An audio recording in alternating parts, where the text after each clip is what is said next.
बंधु मैंने आजिकल skin care हो किंबा कौन सी सप्लीमेंट हो सबुथिरे केउ जिनिस मिसा जाइछि बा एथिरे को इंग्रेडिएंट अछि ताहा निश्चय आपण चेक करंतु किंतु एंटी डैंड्रफ शैम्पू किनिला बेले आमे केवल गुटिए जिनिस देखु आम मुंडरू रूपी गला कि नाही हेले आपण केबे चेक करिसेंती कि आपणक एंटी डैंड्रफ शैम्पू रे केउ एक्टिव इंग्रेडिएंट अछि अनेक वर्ष धरि बहुत सारा एंटी डैंड्रफ शैम्पू रे जेप्टो व्यवहार हेइ आसुछि किंतु यूरोपियन यूनियन यहाको कैटेगरी बी रे रखिछि रिप्रोडक्टिव टॉक्सिकेंट भाबे बाहर करिबा परे कॉस्मेटिक एवं एई भली अन्य प्रोडक्ट को ब्यान करिछि तबे कथा केवल जेप्टो द्वारा हेउथबा क्षति विषय रे नुहे एहा मध्य अनेक समय रे वर्ष वर्ष एंटी डैंड्रफ शैम्पू व्यवहार करिबा परे मध्य रूपी कमिबारे ना मध्य निये नाही आपण शैम्पू लगांती 3-4 दिन आपनकर रूपी कुआडे गायब होई जाय एवं तापरे पुणी फेरी आसे तापरे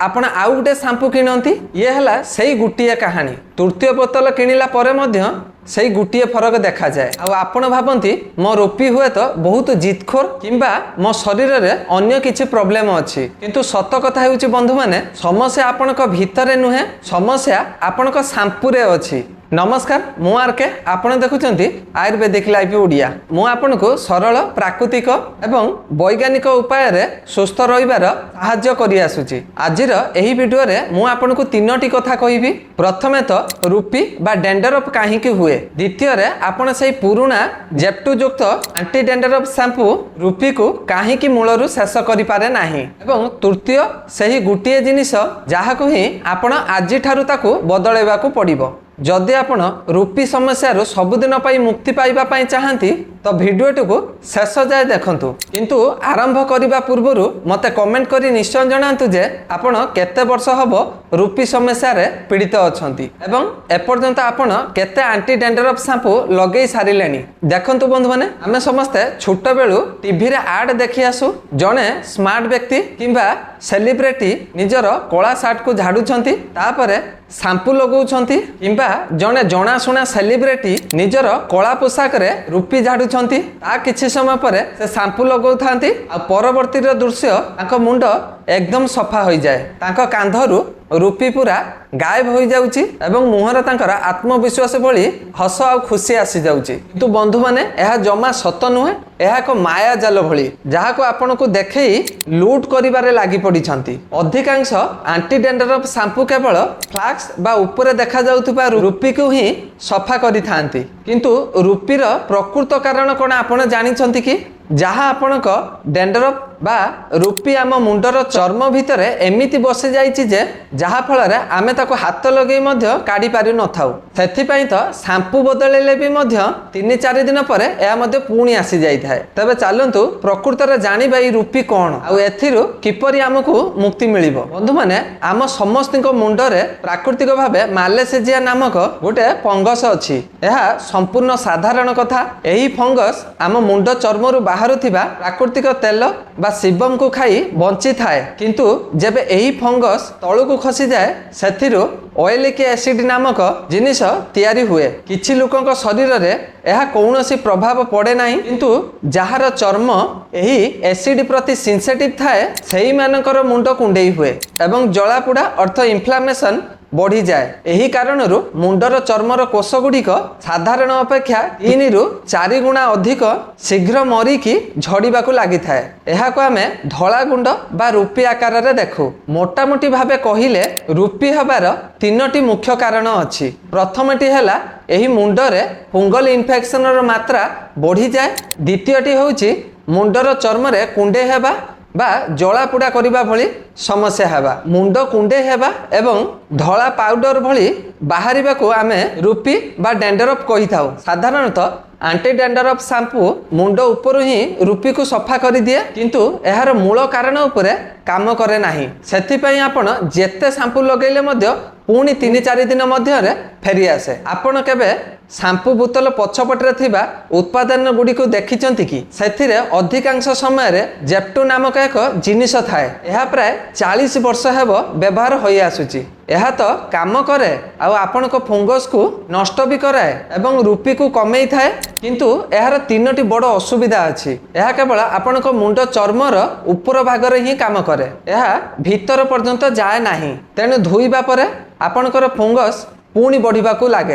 यह मुंडर चर्म को बहुत सुखिला बा ड्राए कर दिए, जहा फल रे कुंडे हेबा भली समस्या आहुरी बढ़ी जाए। आपण हुए तो लक्ष्य करिथिबे एही शैम्पू लगेइबा परे आपणकर केश नड़िया खड़िका भली ड्राए एवं सुखिला देखा जाए एवं आपणकर केश शक्त मध्य होई जाए। आपणकर चुटी रफ भली लागे। आ तृतीय समस्या हेउची सबुठारु चिंताजनक, ता हेउची किछि यूरोपीय देश जेप्टो को निज देश रे बैन करिसंती। जानंती काहे कि? कारण सेमाने जेप्टो को कैटेगरी बी रे रखी रिप्रोडक्टिव टॉक्सिकेंट तालिका रे रखिसंती। एहार अर्थ हेउची जेप्टो रो अधिक व्यवहार द्वारा आपणकर स्वास्थ्य उपरे स्थायी प्रभाव पड़ी पारे। जदियो आम भारत रे वर्तमान पई जेप्टो उपरे कौनसी कटकणा नाही, किंतु जदि आपण सचेतन ग्राहक किंबा आपण सबुबले सचेतन अछंती तेबे आपणक पई एक जेप्टो मुक्त विकल्प शैम्पू मध्य उपलब्ध अछि। प्रकृत रे सारा दुनिया रे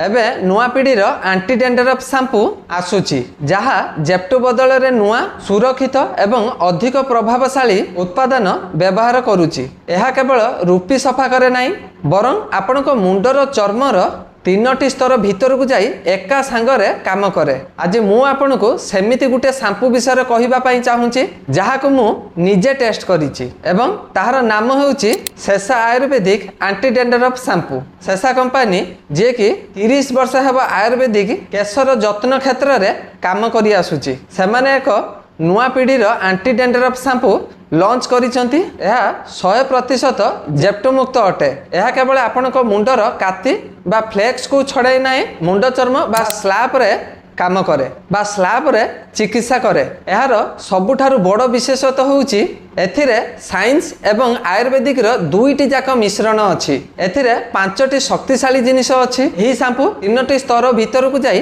काम करे एवं साधारण एंटी डेंड्रफ शैम्पू भली चुटी को ड्राई बा शक्त करे नाही। याको सप्ताह रे 2 रु 3 थर व्यवहार करंतु, आपण निजे मध्य अनुभव करि परिबे। जा प्राय 3-4 सप्ताह मध्य रे आपण को यार फरक जणा पड़िबो। एथिरे कोनोसी केमिकल बा पार्बिन्स नाही एवं याको आपण नियमित व्यवहार करि परिबे। यह संपूर्ण सेफ अटे। जदि आपण एही शैम्पू विषय अधिक जानिबा पई चाहुचंती तेबे यार लिंक तळे डिस्क्रिप्शन एवं प्रथम कमेंट रे देई देबी। आपण सेथिरे जाई सीधा सड़क मध्य ऑर्डर करि परिबे। तेबे एही शैम्पू विषय अधिक जानिबा पई एहाकु पढंतु एवं भल लागिले ऑर्डर करी व्यवहार करंतु एवं तापरे कमेंट करी जणांतु एथिरु की प्रकार लाभ मिलिला। सांग माने आपण जेते भी शैम्पू लगांतु बा ट्रीटमेंट होंतु, जदि एही 3टी कथा को ध्यान न देबे तेबे किछि भी लाभ हेबो नाही। जदि आपण रूपी बा डेंड्रफ समस्या मुक्ति पाइबा पई चाहुचंती तेबे शैम्पू बदलेबा सह आजि ठारु एही 3टी अभ्यास निज दैनंदिन जीवन रे आपणांतु। प्रथम हेउची केश धोइबार सठिक समय। अनेक लोक भाबंती रूपी होइथिले प्रतिदिन शैम्पू कले ताहा शीघ्र भल होइजिवो। एहा संपूर्ण भावे भूल। प्रतिदिन जदि आपण शैम्पू करूचंती आपणक मुंडरे प्राकृतिक तेल बाहरी जाए, जहा द्वारा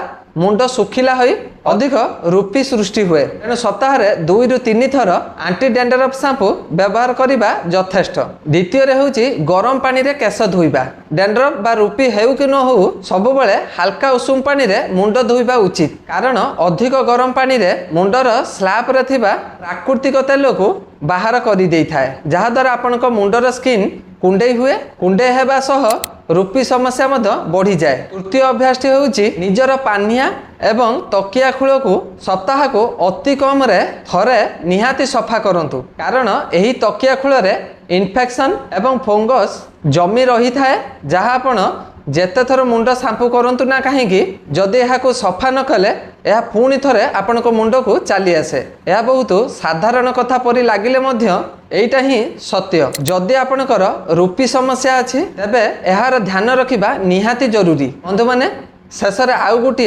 जरूरी कथा मन रखु सबु धला गुंड बा फ्लेक्स रूपी नुहे बेले बेले यह कौनसी गुरुतर समस्या जमिति कि स्लैप सेरिएसिस किंबा बड़ फंगल इन्फेक्शन रो लक्षण देखा जाए। जदि आपण बहुत दिन धरी रूपी समस्या रे अछंती तेबे एंटी डेंड्रफ शैम्पू व्यवहार करिबा सह जणे स्किन डॉक्टर को निश्चय देखांतु जहा द्वारा जना पड़िबो जे जहा को आपण रूपी भाबुचंती ताहा अन्य किछि नुहे तो। तेणु आज आपण शिखिले रूपी केवल ऊपर देखा जाउथुबा समस्या नुहे यह मो मुंडर स्लैब भीतर समस्या सेथिपई पुराना शैम्पू गुड़िक कौनसी स्थायी समाधान दे पारंती नाही। जदि आपण सबुदिन पई रूपी समस्या रु मुक्ति पाइबा पई चाहुचंती तेबे थरे एही शैम्पू व्यवहार करी देखंतु। एहार लिंक मो डिस्क्रिप्शन किंबा प्रथम कमेंट रे देई देबी। आउ आपण केते वर्ष धरी रूपी समस्या रे अछंती मते कमेंट करी निश्चय जणांतु। मु यथा संभव अधिक रु अधिक कमेंट को